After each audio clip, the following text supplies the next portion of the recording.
పన్ను కట్టలేదని మఠానికి తాళం, మేడ్చల్లో మత్తుముఠ, ఫోన్ కావాలా అని స్పీకర్ పార్సెల్. ఇలాంటి వార్తల్ని 30 సెకండ్స్ ఫుల్ న్యూస్లో చూసేద్దాం ఇప్పుడు.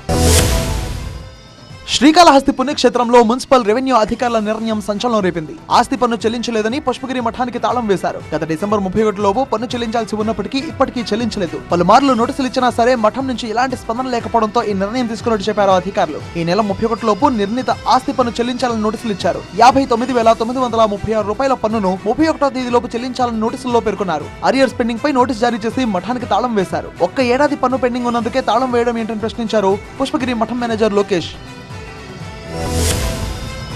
హైదరాబాద్ లో డ్రగ్స్ పై ఉక్కుపదం మోపుతున్నారు పోలీసులు. మేడ్చల్ జిల్లా excise task force team Suchitra circle లో మత్తు ముఠాకు చెక్ పెట్టారు. వెహికల్ చెకింగ్ లో ఓ కార్ లో 9 లక్షల రూపాయలు విలువైన కొకైన్, ఓజికుష్ డ్రగ్స్ ను స్వాధీనం చేసుకున్నారు. ఇంజో సింగ్ నాగ్పాల్, మన్ప్రీత్ సింగ్ అనే 2 నిందితులను అరెస్ట్ చేశారు. కొకైన్ ను ముంబైలోని అబ్డూస్ అనే వ్యక్తి నుంచి తీసుకున్నట్లు విచారణలో తెలిపాడు నిందితుడు నాగ్పాల్. ఇక మన్ప్రీత్ సింగ్ టెలిగ్రామ్ యాప్ ద్వారా తమిళనాడు నుంచి హైబ్రిడ్ గంజాయిని తెప్పించుకున్నట్టుగా దర్యాప్తులో తెలింది. కొకైన్ ను బట్వాడా చేస్తున్న నాగ్పాల్ ను కుత్బుల్లాపూర్ పిఎస్ లో హైబ్రిడ్ గంజాయితో దొరికిన మన్ప్రీత్ సింగ్ ను బాలానగర్ ఎక్సైజ్ పోలీస్ స్టేషన్ లో అప్పగించారు. హస్మత్పేట్ DTF CI నర్సిరెడ్డి ఆధ్వర్యంలో తనిఖీలు నిర్వహించారు.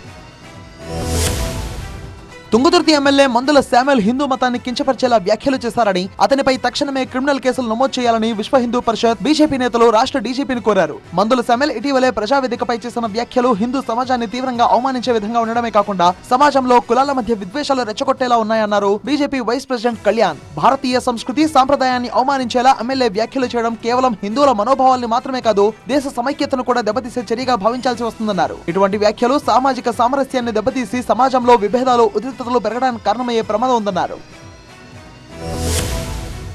తక్కువ ధరకే ఖరీదైన మొబైల్ ఫోన్ అంటూ ప్రజలను మోసం చేస్తున్న ముఠాకు పోలీసులు చెక్ పెట్టారు. శంషాబాద్ టాస్క్ ఫోర్స్ రాజేంద్ర నగర్ పోలీసులు పక్కా నిఘా పెట్టి నిందితులను అదుపులోకి తీసుకున్నారు. అపనా జాబ్ యాప్ పేరిట దగా దందాకు తెరతీశారు కేటుగాళ్లు. ఫోన్లను పార్సిల్లో పంపిస్తామని నమ్మించి చాలా మందిని మోసం చేశారు నిందితులు. కస్టమర్ ఆర్డర్ ఇచ్చిన తర్వాత మొబైల్ ఫోన్ కు బదులు ఖాళీ బ్లూటూత్ స్పీకర్లు, హర్బల్ ఉత్పత్తులు వంటి తక్కువ విలువైన వస్తువులు పంపించి మోసం చేసేవారు. 2021 నుండి ఇప్పటి వరకు దాదాపు 4,000 మందిని మోసం చేసినట్టుగా గుర్తించారు. కర్ణాటకకు చెందిన ప్రధాన నిందితుడు విజయ్ కుమార్ తో పాటు 4గురిని అరెస్ట్ చేశారు. నిందితుల దగ్గర నుంచి కంప్యూటర్లు, బ్లూటూత్లు, హర్బల్ ప్రొడక్ట్స్ ను స్వాధీనం చేసుకున్నారు. అయితే నిందితులను రాజేంద్ర నగర్ పిఎస్ లో అప్పగించారు.